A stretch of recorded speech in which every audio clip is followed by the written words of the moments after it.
In 1997, ABSU released an album called The Third Storm of Cultural Right.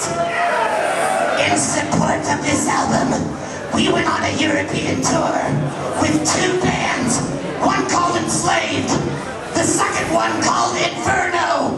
This is dedicated to Ivan, Gula, Apollyon, and Aggressor. I like to call this one Swords and Lala.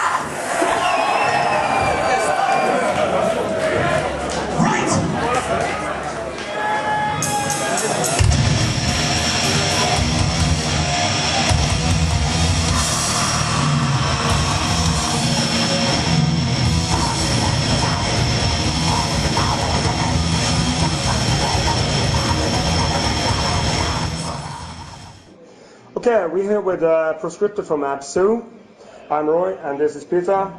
We are going to have a little chat. Yes.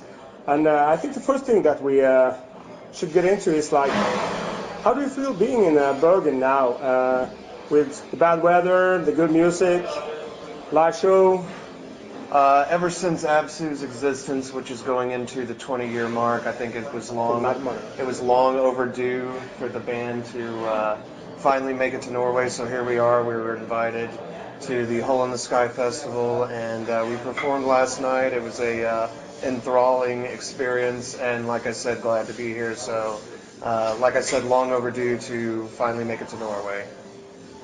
What was it specifically that you liked about doing the gig here in Norway last night? It's not like a very big festival, but still there are like 1,000 capacity or something like that. I prefer these smaller festivals better because they definitely show more intimacy, and I like them versus the bigger festivals.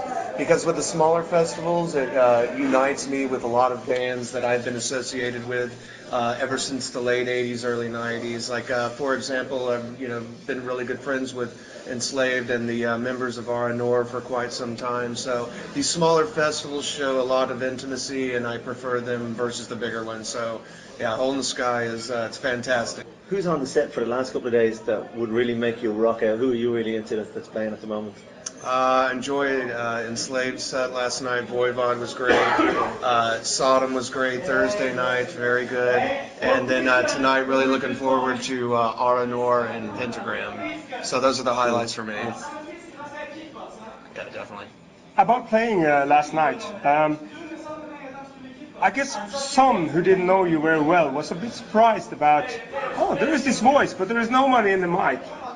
Did you see much from behind the kit and with the fog and everything? Yeah, I did. I mean, luckily being a drummer, I get to stand above everybody else presented on stage. So even though they can't see me, sometimes I can see them. So I think that's one of the enigmas about ABSU's live performance, that it creates this mysticism and mystery on stage, that the audience is puzzled and perplexed to see that there's a maniacal voice being projected from the stage, but then they finally realize that it takes them a few moments to realize that the drummer is actually singing. So, and I wanted to ask you about, you guys are going to be doing some dates in Europe, for the next couple of months. We've seen you last night. We know what happens. What can you tell? What can you say to people? What are they going to expect when they come and see ABSU playing? Pretty much the same thing. Just magic, mysticism, and pure chaos. But with a set that's twice as long. So we hope to present 4 to 5 songs from each release in the ABSU discography. And some of the fastest music, really, it's incredible. Thank you. Let's go a bit about, since you're going into the music actually. How does it feel now, like in 2009, and you released the first album like 200 years ago or something? Yeah. And how did it feel? Because yesterday you even played a song from the first Vitriol release. Yes, correct. Well, being a fan of music, and whenever I want to see a live show, I want to see an equally distributed amount of songs from the band's discography. So, and of course, I always like to hear the older material versus the new. So I think what's most important is to equally distribute songs from each release from our discography, and that's what we did last night. We played 2 songs from each release. So that's what we did. Well, within a 45-minute period, of course. On that one, what I'd like to ask, what about the reaction to your latest album? Like, you know, you've had lineup stuff going on, and now you look like you're really solid album. For me, it's the album of the year.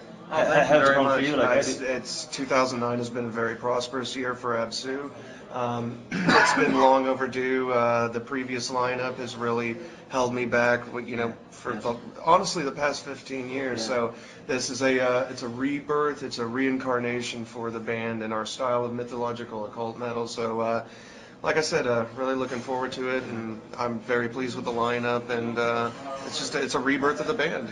Were there any at any time were there like, okay, after Tara, was that 2001? 2001. Yes. Where any time where you thought never ABSU again, or was there something? Okay, if I find the right people, maybe perhaps did you write all the time, or what really happened? I was well, the band officially went on hiatus in January of 2003, and Equitant was released from the band, and Shaftiel, the old trio that I used to work with, decided that he did not want to continue with ABSU anymore. So I actually put the band on official hiatus for 4 years, from 2003 to 2007, actually waiting for these two guys to contact me to see if we could resurrect the band and continue where we left off.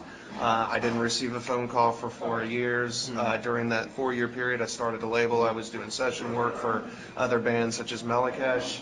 You know, did various projects on my own. So I called them and said, you know, guys, I'm going to resurrect ABSU. Are you in or you out? And they told me no, and I said, fine, I'm going to recruit a new lineup. And that's probably a good thing it happened that way. Yeah. But no hard feelings. I'm still very good comrades with my ex-band members, and they fully support what I do, and they're actually fans of ABSU now, so it all worked out quite well. Yeah.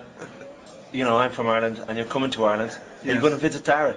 Or have you visited Tara in the past? I never have. I live about 5 kilometres from Tara, you know? Yeah, it's a great area. Has the construction started there? Yeah. Oh, There's some stuff going on there, yeah. Yeah. It's a shame. Yeah. It really is. It's sickening. Working actually. I mean, when people don't treasure something that's, you know, a national treasure. I started petitions. I signed petitions to have it ceased, and I think it was out of everybody's control. But yes, I do plan on going out of my way just to feel the soil in my hands. Nice. You know, That's good. Lovely countryside. It's cool. Yes.